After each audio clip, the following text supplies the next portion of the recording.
Ganito ang mangyayari sa makina mo kapag nagpabaya ka sa change oil interval mo.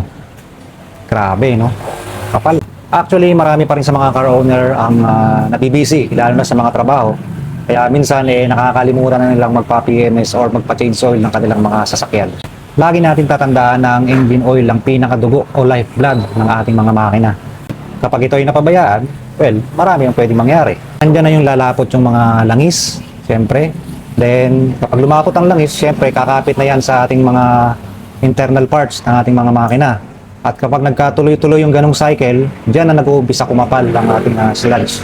May mga sludge naman na nakukuha pa sa flashing, lalo na kung ito ay nag-umpisa pa lang or malambot pa. So, kapag nakita ninyo na malambot pa, so, ipa-flashing ninyo, then I suggest na mas mainam na ipasabay natin yung cleaning ng strainer at saka ng oil pan. Pero kung ang sludge ay makapal na, katulad nito, hindi nakakayanin ng flashing yan. Isang bitak lang ng flakes ang pumasok sa ating oil lines. Diyan na tayo magkakaroon ng problema dahil wala na pong maglulubricate, lalong-lalo na sa ating mga moving parts. Since wala nang naglulubricate, magkakaroon na po ito ng friction. Siyempre, iinit. At ang ending, magsasuffer siyempre ang ating internal parts ng makina. Tandaan natin na hindi po pwedeng magdikit ang main bearing, connecting rod bearing cap sa ating mga journal ng camshaft at saka crankshaft. Dahil kapag nagdikit ito, diyan na mag-uumpisa ang problema. May specific kasi na oil clearance ang mga ito para makadaloy ng maayos yung ating mga langis. Kaya ganyan kahalaga ang trabaho ng ating engine oil. Napansin ko, marami pa rin mga car owner ang hindi naiintindihan or nalilito sa tinatawag nating whichever comes first. For example, ito, semi-synthetic ng shell.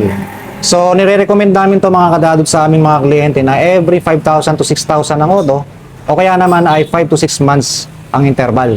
So, whichever comes first yun Ibig sabihin, kung 5,000 or 6,000 na ang odo mo, pero 1 or 2 months pa lang ang nakalipas, kailangan mo pa rin magpa-change oil. Kalimitan sa mga user na mabilis ang odo, ayan yung mga Grab. O kaya naman, mga private car na laging tumatakbo daily ng long distance. Kaya mabilis ang odo nila. May mga car owner naman na mabagal makonsume ang odo. Lalo na yung mga car owner na bihira gamitin yung sasakyan, o kaya naman puro short distance lang ang ginagamit nila. Or yung iba naman, katulad sa ibang aming mga kliyente, may mga service na motorcycle. Kaya kumbaga, bihira talaga siya gamitin. Diyan ngayon papasok yung 5 to 6 months na sinasabi ko kanina.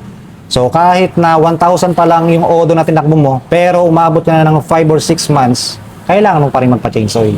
Dahil in due time, nade-degrade po ang langis natin kahit hindi natin ito gamitin. So yun, mga kadadods, hope na meron kayo napulot kahit konting kaalaman para maiwasan po natin ito. Yan grabe. Kapal niyan, di ba? Tandaan natin mga kadadods, mas mura po ang magpa-change oil kaysa magpa-engine overhaul. So yun mga kadadods, muli, maraming salamat po. Kilala kaya ang dami nagtiwala. Mekaniko namin